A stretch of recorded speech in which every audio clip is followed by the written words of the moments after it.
मसाने की होली को लेकर लगातार चर्चाएं बनी हुई हैं और लगातार अफवाहें भी बनी हुई हैं कि मसाने की होली नहीं होनी चाहिए।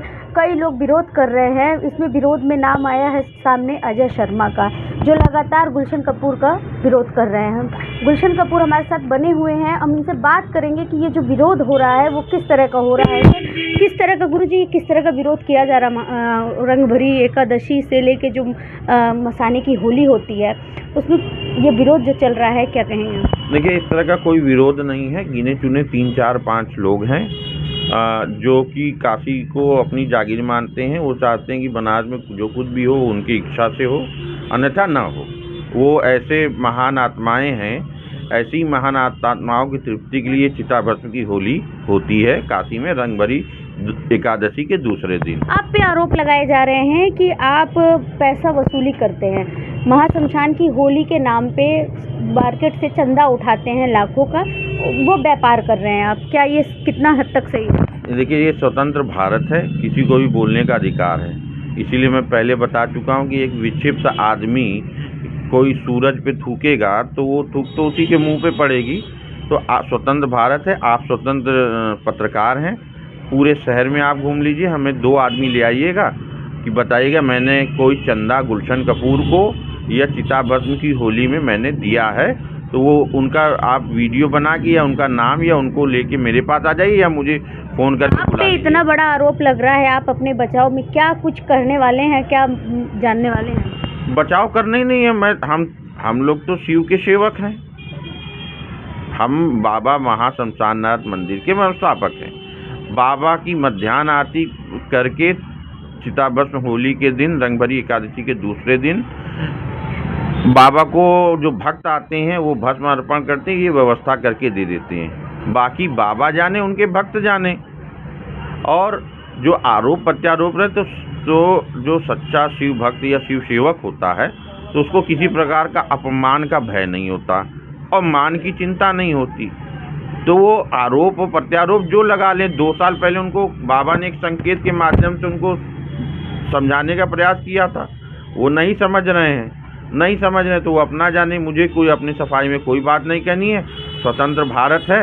आप कोई 2-4 लोगों को आप जुटा लीजिए कि वो कह दे कि मैंने किस माध्यम से गुलशन कपूर को कोई चंदा दिया या गुलशन कपूर मेरे यहाँ मांगने आए थे, हमने नहीं दिया। कहा जा रहा है कि जो भस्म की होली में जाएगा वो शिव भक्त नहीं है, ये किस हद तक सही है? अब ये तो ऐसे विक्षिप्त व्यक्ति से ही पूछिए कि काशी ही नहीं पूरे दुनिया में जो मस्तक पे लोग भस्म लगाते हैं वो क्या है।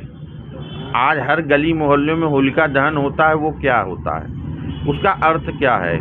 वो चिता ही तो जलाई जाती है हर गली हर मोहल्लों में, और फिर दूसरे दिन सुबह उस चिता जो होलिका जली हुई भस्म होती है उसका तिलक करने के पश्चात ही रंगों की होली प्रारंभ मानी जाती है। तो चिता भस्म की होली तो गुरुजी वो सिर्फ अघोरियों के लिए कहा जाता है, इसमें आम पब्लिक किस तरह इंक्लूड हुई? ये होलिका आम पब्लिक जलाती है या अघोरी जलाती है, ये सही है कि मसान पे अघोर परंपरा या अघोर संप्रदाय का ही पूजन होता है। लेकिन ये स्वतंत्र भारत है। कोई भी भक्त किसी भी जाति धर्म संप्रदाय में अगर आता जाता है, सम्मान देता है। हमारे यहाँ काशी विश्वनाथ मंदिर और प्रमुख सभी मंदिरों के बाहर एक शिलापट अनादिकाल से लगा हुआ है कि अगर आपको सनातन धर्म के प्रति सम्मान और आस्था है तभी आप मंदिर में प्रवेश करें। आप किस जाति धर्म से हैं ये वहाँ नहीं लिखा, ये मायने नहीं रखता। अगर आप हमारे धर्म सनातन धर्म का सम्मान और आदर रखते हैं तभी आप मंदिर में प्रवेश करें, ये लिखा हुआ है। ये जो मशान की होली जो हो गई है आजकल की सोशल मीडिया के ज़माने में, आपको नहीं लगता कि बहुत ही ज़्यादा लोगों को मनोरंजन का केंद्र बन गई है? देखिए, आज की जो इस भागम भाग ये दुनिया में जो हर आदमी त्रस्त है, परेशान है, अगर 10 मिनट अपने आराध्य के पास जाकर उसको मानसिक शांति या खुशी मिलती है, अपने देवता से साक्षात्कार करने का अगर अवसर मिलता है और कोई भक्त जा रहा है, उन भक्तों को नशेड़ी गंजेड़ी कह के अपमानित करना ये धर्म नहीं सिखाता। तो ये उनका तो आरोप यही है कि नशेड़ी गजेड़ी ही वहाँ पे जाते हैं, उसमें तो बाकी कोई नहीं जाता। हाँ, तो इसका मतलब ये है कि बनारस में उस विक्षिप्त व्यक्ति की वजह से का यही कहना है कि बनारस में 1 से 2 लाख नशेड़ी लोग हैं। वो नशेड़ी ही वहाँ जाते हैं। तो भैया नशेड़ी जा रहे हैं तो फिर तुमको क्या दिक्कत है? तो इसमें कहीं ना कहीं देश विदेश से जो लोग देखने आते हैं, क्या उनका भी अपमान है ये? बिल्कुल निश्चित तौर पे ये काशी का नहीं, भगवान शिव का अपमान कर रहा है ये विक्षिप्त व्यक्ति, जो मसान को बदनाम कर रहा है, भस्म को बदनाम कर रहा है और भस्म अर्पण करने आने वाले उन भक्तों को बदनाम कर रहा है। इसका दंड बाबा मसाननाथ उसको जरूर देंगे। और मैं प्रार्थना करूंगा कि ऐसे विक्षिप्त व्यक्ति को सद्बुद्धि भगवान प्रदान करें कि इस तरह की विक्षिप्त बातें वो न करे न कराए। ये क्या कारण है कि वो इस तरह की अफवाहें फैला रहे हैं और मशाने की होली को रोकने के लिए जी जान से लगे हुए हैं? ये देखिए, अब यह क्या है, चंदाजीवी व्यक्ति है, साल भर उसका चंदा पे जीवन चलता है। उसका हमने भी फेसबुक अकाउंट कुछ दिन पहले मैंने देखा कि वो पर डे मंदिर मंदिर घूम के लोगों ने चंदा इकट्ठा करता हो, क्योंकि भाई दिन भर अगर आप पूजा पाठ कर रहे हो तो फिर दाल रोटी कैसे चल रही है? वो पूजन में निमित्त जो नैवेद्य माला फूल प्रसाद चढ़ा रहे वो कहाँ से आ रहा है? तो वो डेली ये सब काम करता है, लोगों को मूर्ख बनाता है और जाके पूजा पाठ करता है और अनर्गल प्रलाप करता है। तो वो उसके जीविकोपार्जन का साधन है। अब ये चाहता है कि इस तरह के बड़े आयोजन में वो जुड़े ताकि जो आज 1000-5000 कमा रहा है वो लाखों में कमा सके। मतलब वो जुड़ने के लिए कर रहे हैं? जैसा वो योजना ये बता रहा है, ये बयान दे रहा है, जिस तरह का मैंने कोई ज़्यादा ध्यान से नहीं सुना, लेकिन जैसा उसके प्रलाप हैं उसको देख के तो यही लगता है कि ऐसे किसी बड़े आयोजन से वो जुड़ने का इच्छुक व्यक्ति है, अतृप्त आत्मा है। इससे पहले साईं बाबा को लेकर भी टारगेट हुआ? जी, वो उसको तो मोदी जी के भी अंदर कमियां दिखती हैं, योगी जी के अंदर कमियां दिखती हैं। वो तो ऐसा विक्षिप्त व्यक्ति है कि उसको अपने अलावा हर इंसान में कमियां दिखाई पड़ती हैं। और वो कहने को क्या बना हुआ छद्म से मैं सार्वजनिक तौर पे इतना व्यक्तिगत नहीं ले रहा हूँ, क्योंकि एक वैचारिक मतभेदता वो करना चाह रहा है। उसकी कई ऐसी चीज़ें हैं, कई ऐसी बातें हैं कि जिसे मैं सार्वजनिक मंच पे नहीं कहना चाहूँगा।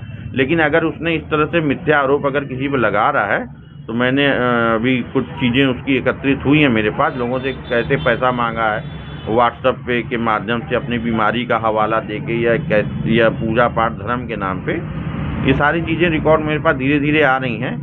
अगर वो अभी भी उसकी विक्षिप्त स्थितियाँ नहीं रुकी तो फिर मुझे पुलिस का सहारा लेना पड़ेगा और मानहानि का केस उसके ऊपर।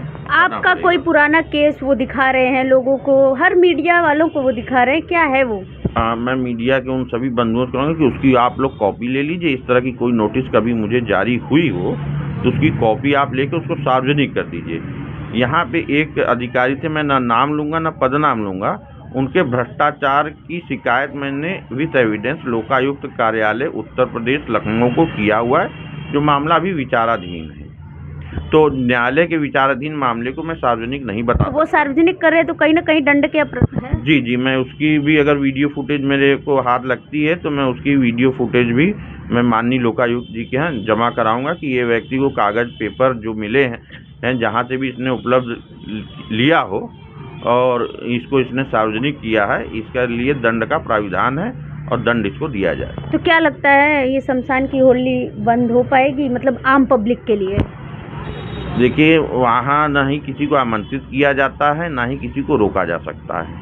अगर जो चिता भस्म होली खेलने आ रहे हैं, बाबा को भस्म अर्पण करने आ रहे हैं, तो वो आएंगे ही, किसी के रोकने से कुछ भी रुकने वाला नहीं है।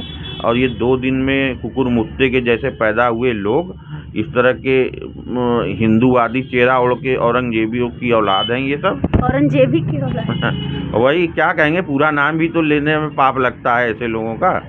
हाँ, तो वहाँ महिलाओं का जाना वर्जित है उनके हिसाब से। अब ये तो भाई वो जाने विक्षिप्त व्यक्ति क्या ना कह दे। अब हम लोग वहाँ घाट के वासी हैं, हर दूसरे तीसरे ऐसी कोई पूरे पूर्वांचल, पूरे बिहार, पूरे देश दुनिया से वहाँ डेड बॉडी आती है मोक्ष की कामना से अंतिम संस्कार कराने, तो हर दूसरे तीसरे तो कोई अपने महिला आती है वहाँ। कहते हैं वहाँ पे जाने के बाद जो महाशमशान का जो भस्म लगाते हैं वो उससे अशुद्ध हो गए लोग, क्या ये सही? अशुद्ध हुए थे, एक तो अशुद्ध आपके सामने ही बैठा हुआ है, और आप बनारस में कैमरा ऑन करके किसी भी चौराहे से दूसरे चौराहे तक जाइए, आपको हर दूसरे व्यक्ति के मस्तक पे आपको भस्म दिखाई पड़ेगा तो वो अशुद्ध है। ऐसे पागल आदमी के दृष्टि में तो आप बनारस के हमारे जितने भैरव मंदिर हैं, बाबा कीनाराम स्थल है, बटुक भैरव जी, ऐसे बहुत से मंदिर है जहाँ वो चिता भस्म की लकड़ी से ही भस्म दिए जाते हैं। बाबा काल भैरव के मंदिर में जो भस्म है वो भी मसान की लकड़ी का भस्म होता है। जो चिता में जली हुई लकड़ी बचती है उस लकड़ी से बनी हुई भस्म को ही इन मंदिरों में चढ़ाया जाता है और वहाँ से ये प्रसाद के रूप में प्राप्त होता है, जिसे लोग माथे लगाते हैं, जबान पे रखते हैं, पेट में लगाते हैं। तो ये वो सारी चीज़ें हैं। तो ये कितने अशुद्धों को ये शुद्ध करेगा ये पागल आदमी? बताइए, काल भैरव में पर डे 2 से 5 लाख लोग दर्शन करते हैं, वो भस्म लगाते हैं, वो सब अशुद्ध हो गए। यही एक शुद्ध व्यक्ति है। क्या लगता है? ऐसे लोगों को आप लोग बढ़ावा देते, ये समझ से परे है। ये विकृत मानसिकता का व्यक्ति अपने सोशल मीडिया के माध्यम से करे और ज़्यादा नाप शनाप करेगा तो आज क्या एक्शन लेंगे? भारतीय संविधान में कानून हो गई है सोशल मीडिया के खिलाफ, उस धारा के अंतर्गत इसके खिलाफ कंप्लेन किया जाएगा। एक आखिरी सवाल ये है कि जो शमशान की होली है वो किस तरह से खेली जाती है और उसकी क्या महत्वता है? देखिए, ये महत्व में इसका ये है कि बाबा विश्वनाथ का महाशिवरात्रि पे विवाह होता है। विवाह के पश्चात एक विदाई की परंपरा है जिसका नाम गौना बोला जाता है। वो गौना बाबा विश्वनाथ का रंगभरी एकादशी के दिन काशी में मनाया जाता है, जिसमें बाबा विश्वनाथ एक पालकी में माता पार्वती और श्री गणेश जी को लेके अपने धाम यानी विश्वनाथ मंदिर पधारते हैं और उस दिन रंगोत्सव गुलाल के माध्यम से खेला जाता है, बाबा को अर्पित किया जाता है। तो बाबा के जितनी इस धरती इस ब्रह्मांड में जीव आत्माएं हैं, चाहे वो दृश्य हो चाहे अदृश्य हो, वो सभी बाबा के गढ़ के रूप में हैं। इसीलिए एक मंत्र भी है जिसमें शिवोहम शिवोहम कहा जाता है। शिवोहम का अर्थ ये होता है कि हमारे अंदर शिव है, मैं ही शिव हूँ और सभी शिव हैं। शिव के गण सभी शिव ही माने जाते हैं। तो ऐसी स्थिति में वो कुछ ऐसी जो प्रेत भूत प्रेत पिशाच वगैरह हैं, अदृश्य शक्तियाँ, जिनको बाबा ने आम जनमानस के बीच में आने से रोक रखा है, तो वो भी बाबा के चूंकि प्रिय गण हैं तो उनसे वो होली खेलने रंगभरी एकादशी के दूसरे दिन द्वादशी तिथि में मणिकर्णिका पधारते हैं। और ये पूरे शास्त्रों में वर्णित है कि बाबा दोपहर में मध्याह्न स्नान करने मणिकर्णिका आते हैं और उसके पश्चात मध्याह्न स्नान के बाद देखिए आप दोपहर में दिन में 12 बजे किसी भी दिन आप चले जाइए, पूरे साउथ के लोग और काशी के जानकार विद्वान लोग दिन में मणिकर्णिका स्नान करते हैं। यहाँ जितने घाट हैं उसमें कब किस तिथि और समय पे स्नान करना, इसका बड़ा महात्म्य है। इसका उल्लेख सभी पुराणों में मिलता है कि किस घाट पे किस समय स्नान करना है, किस तिथि में स्नान करना है। तो उसी तरह मणिकर्णिका तीर्थ में स्नान करने का समय भी दोपहर 12 के बाद है, जब दोपहर 12 बाबा स्नान कर लेते हैं उसके पश्चात। और ये भी वर्णित है कि दुनिया में जितने भी तीर्थ हैं वो सभी तीर्थ डेली काशी आते हैं, बाबा के स्नान के पश्चात वो मणिकर्णिका तीर्थ में स्नान करते हैं और यहाँ से अर्जित पुण्य को अपने तीर्थ में स्नान करने वालों को प्रदान करते हैं। इसका फल ये है। ये शास्त्रों पुराणों में लिखा, ये सब ये मूर्ख और ये तथाकथित विकृत मानसिकता के लोग ये सब क्या जाने। तो हमारे साथ बने हुए थे गुलशन जी, जिन्होंने कहा है कि ये विकृत मानसिकता हो गई है अजय जी की, जो कि इस तरह के कथाकथित बयान दे रहे हैं। और मशाने की होली में हम किसी को आमंत्रित नहीं करते हैं, वो जिनकी अपनी श्रद्धा है वो खुद चल कर आते हैं, बाबा की भस्म की होली खेलते हैं। वाराणसी से नेहा द्विवेदी की रिपोर्ट।